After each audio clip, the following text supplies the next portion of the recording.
Good, man. Good. Super busy, I guess, huh? Tons of interviews and all the press. Yeah, I've had some these last few days, so yeah, but it's all good. It's got to be the exciting time though of the album. This. Yeah, very. I mean, we've been doing like promotional work for this for so long now, so it's nice to finally have the release day kind of behind us. So now we're looking ahead to start the festival season Right. and just hitting the road with the new songs. So so here's something crazy, and you might say to yourself, like, "Where the hell you been?" But so I never listened to Crazy Licks just because I don't know, like, you know what it is? I'll tell you what it is. So I've seen the name for years, Crazy Licks, and I'm a guy who grew up in the heart of the '80s and all that. And a friend of mine's band was called Quick Licks, All right, yeah. and it always reminded me of that. And he passed away a few years ago, and it just every time I saw it, it just kind of reminded me of him, kind of bummed me out.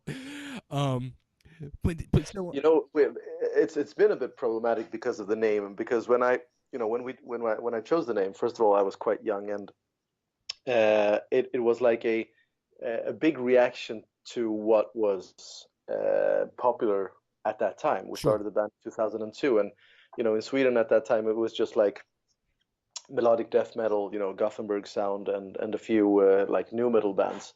So coming out of the blue and naming your band Crazy Licks, which was obviously a hint towards the 80s. That was you know it had some shock value, but of course I do recognize that it may also alienate some people because they think that it's one of those bands basically. So right. I think we moved away from the original thought, but once you choose a name, you're kind of stuck with it. So I do get that a lot. People have seen the name, but they just figured, okay, it's just another, you know, kind of all looks no hooks band. But I'm glad you checked this out anyway. But there's tons of hooks, and I'm thinking to myself, like if you guys were around in 1989 in the states, like you guys would have been massive.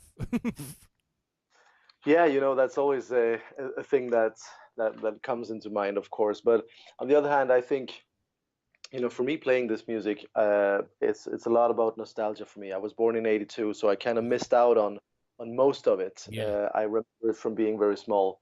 But I imagine, if I was born in the '60s, I would probably be as nostalgic about the rock of the '60s. I would right, be sitting there, in the '80s when this kind of music was popular and just wanting to break with my kind of '60s rock band. So right. chances are I would be, the same kind of conservative guy back then. So I think you got to do what you can from the time you're living in. Obviously, it's not the best time for rock music in general. It's not the mainstream music anymore, but um, there's a lot of fans still, and I was actually a bit surprised by seeing now on our streaming services that the average listener is actually I think it was a 27-year-old male, which Oh, nice. kind of makes them born, mid 90s. So Yeah. they really missed out on it and shouldn't even have a nostalgic feeling about it. So I'm happy that we're actually reaching out to what looks to be a new kind of a new generation of listeners.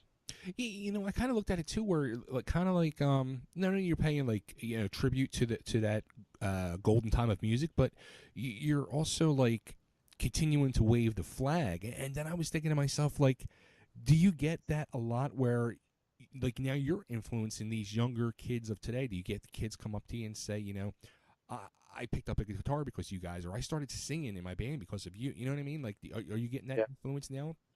Well, just recently, for a couple of years, there's been a change, and I've seen, people are looking for, maybe you see an ad or something, people are looking for musicians to start a band, and they kind of mention us in the same sentence as they mention, Whitesnake or Alice Cooper, and that's a bit strange for me because when I was in that situation looking for band members, obviously I wrote the same bands, but I didn't have any modern bands to refer to. So I'm Right. happy that they feel like we belong in that same kind of group, and I've seen a lot of bands actually naming us as influences now, just recently. So I'm really happy about that, and I do think it can still be, you know rejuvenated in a way, if people start noticing that there are actually are new or new bands. I mean, we're 15, 16 years in it, but newer, I would say, bands than in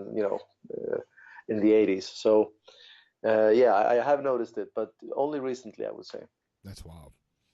Now, saw too. You guys went through like member changes a couple years ago, and it seemed like it was something like, from what I read, like you almost kind of decided like to maybe that was it for Crazy Lixx, or to go a different direction or something. Well, there was a time after our self-titled album, which was in 2015, where both our guitarists left. Right.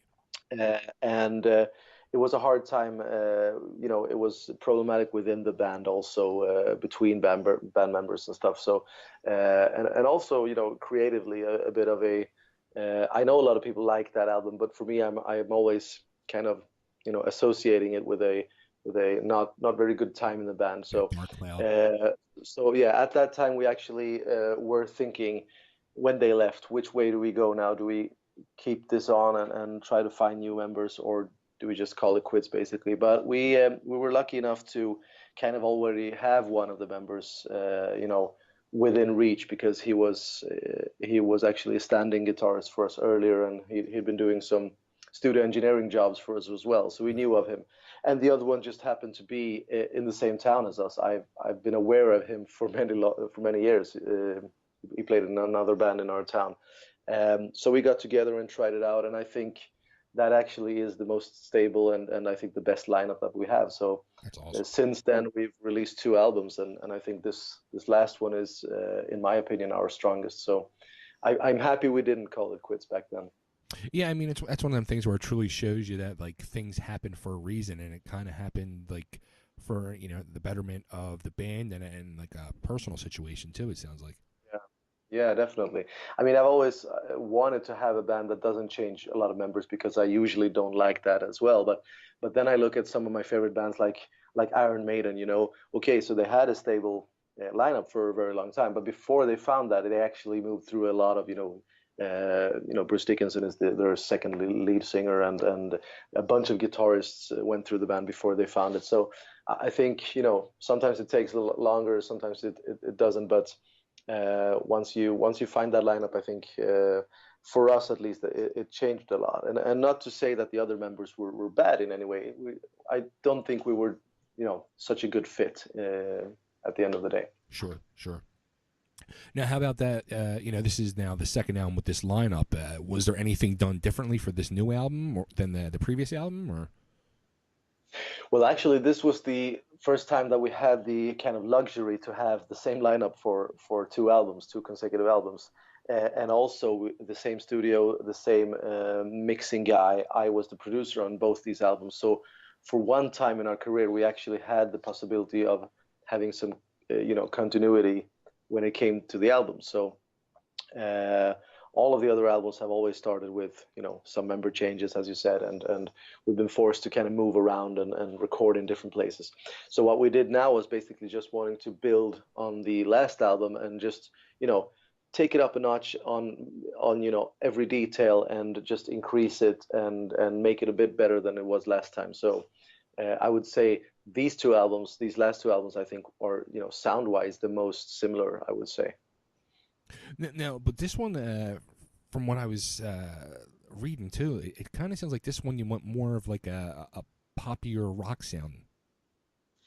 Well, yeah, I mean, on the last album, we actually started the entire process with we had this request from a video game, Friday the 13th video game. They Okay. wanted us to do some music for the game, and I came up with three songs that were later featured in this game. So those three songs were naturally kind of gloomy. They were about Jason and kind of evil. So that set the tone for the entire album. So it's a bit darker, I would say.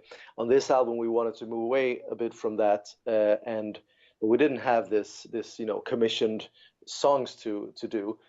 So instead, we kind of invented this 80s style action movie, which we called Silent Thunder, and it was about jet fighter pilots and stuff. So I wrote the song Silent Thunder for that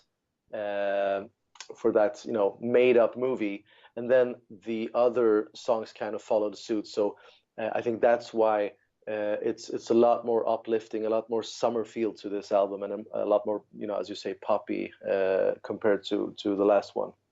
You know what? And you just said it, and that really kind of sums it up. It does have that summer feel. Like you can picture like being in a car with the top down, sun gleaming, hair blowing in the wind. Yeah. That sums it up, man. I do hope it will become the summer soundtrack for some of our fans. I think it has that kind of potential. Too, with the whole Silent Thunder. You got like this whole Air Force thing going on with the. I mean, you're doing it with the T-shirts and all now, like building the whole like brand out of it. Yeah, yeah. I mean, we love those kinds of movies from the 80s, so we thought it would be a cool concept to kind of bring back. We haven't seen it for a long time, so yeah. And you end up, it seems like. Sorry for the cough. It's all right. It seems like too with a lot of the videos that I was going back and watching, like older videos and stuff, like you always paid a little homage to the 80s too, like it's something in the video, or a lot of them with the little tape deck in the beginning or something. Yeah. I mean, we work with a pretty small budget compared to what they had in the 80s and 90s, so we kind of have to just get that overall feeling there, and you can do that by planting certain details from that'll give that kind of nostalgic feeling to it. So we have a lot of fun doing the videos, and even on a low budget, I think we can always do something that's interesting for people to see. So we try to make them as fun as we can, Yeah. considering what we have to work with, basically. Yeah, but I mean, what you guys do, I mean, it's pretty cool, and it's pretty amazing, and it's entertaining. Like at the end of the day, it's like it's a very entertaining video that sucks you in and wants you to watch the whole thing.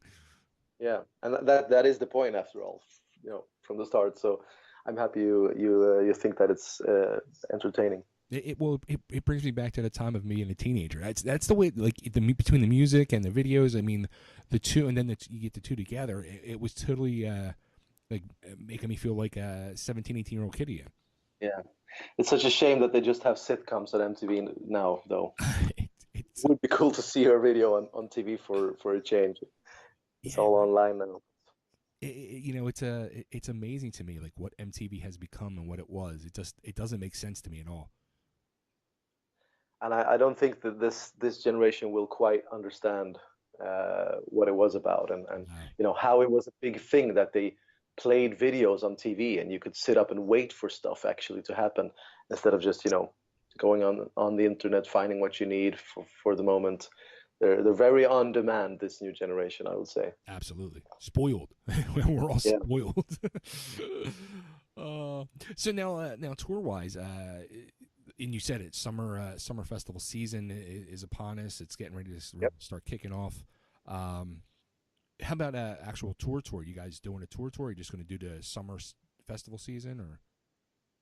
And so we're doing the festivals now, and we'll be doing that until September, early September, I think. And then the only thing that we have announced for now is we're going to Japan at the end of September. So we'll be doing two shows there in Tokyo and Osaka, and that'll be our first visit to Japan. So really looking Oh, forward to that. that's Yeah. huge. Yes. Yeah, and I mean, it's been a big market for us for years, but just haven't been able to get around going there. But so we'll be checking out how the fans in Japan are. Then we have, a lot of options actually open in the fall. We're not sure entirely how, what we're going to do, and but we'll announce it, during the summer. I would think, but as of now, there's not really any definite plan after Japan. Now, have you guys ever made it over here to the States at all, or? We were at a festival last year in Chicago, and unfortunately, it was a festival that demanded us to be exclusive, because that's how they wanted to market it. So we weren't able to play any more shows while we were still there. So we have been in the U.S. The problem with the U.S., of course, is that it takes a lot of, a lot of paperwork, a lot of money as well, just to get the work permits and the visas and stuff, for a band from Europe. So we know a lot of bands kind of sneak into the US and do like small club tours with borrowed equipment, but we wouldn't want to risk anything like that. And when doing it, if we're coming, we're doing it legally, definitely. So for us, it's a lot of work and a lot of time has to be put in to make it possible. But we'll be definitely looking into it, and I would think it's at the earliest next year. So I don't think there will be anything this year in the US, but we're definitely we want to come because it's it's our biggest market in the US as well. So we'll definitely want to explore that further. Cool. Yeah, it'd be awesome to see you guys here. I mean, the scene needs bands like you guys here. It truly does.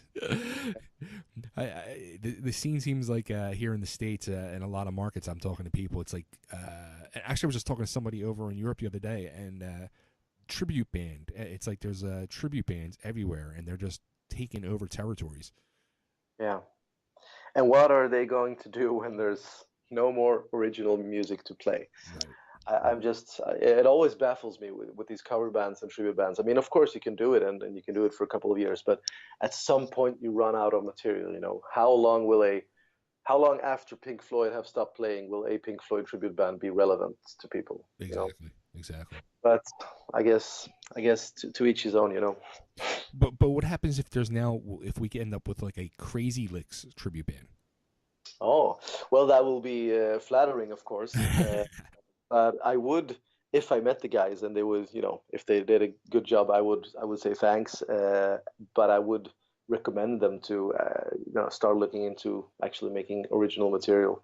That is the only way that the genre can survive after all. So, Absolutely.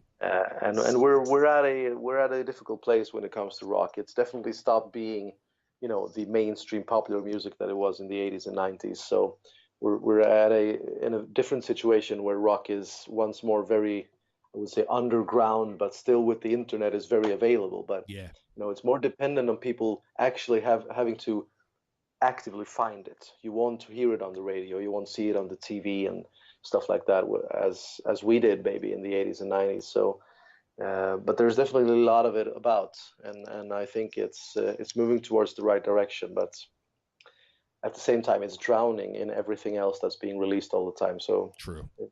It is hard. It is. So, all right, so Danny, where should we send everybody to get the new album? Well, I'm not sure where. Do we have physical CD stores in the US anymore? We hardly have any in Europe. So, yeah, same but I would just recommend it. Amazon probably would be the easiest. We actually don't sell the albums from our online store, but we do, however, sell our official merch, and I would definitely recommend people checking that out, especially if they're into helping us a bit along. That's always great. Buy a CD, buy a T-shirt, and it helps us get out there on the road and play some music for you. So absolutely. Well, Danny, this was great talking to you, man. I'm honestly, God, I'm loving what I'm hearing. So you converted. Thank you very much. I'm now a Crazy Lixx fan. Oh, cool. So you have a whole back catalog to check out now as well. Absolutely. So I have plenty of hours of listening, and you're going to make me 18 all over again. I can never thank you enough. Oh, no problem. Thanks. Thank you, man. And if I can just get you to cut a quick ID for me, this is Danny Rexon from Crazy Lixx, and you're listening to Totally Driven Radio. Totally Driven Radio. All right. Hey, everyone. This is Danny Rexon from Crazy Lixx, and you're listening to Totally Driven Radio. Awesome. Danny, thanks so much, man. I'm glad we got this hooked up. Thank you. Take care. Cheers.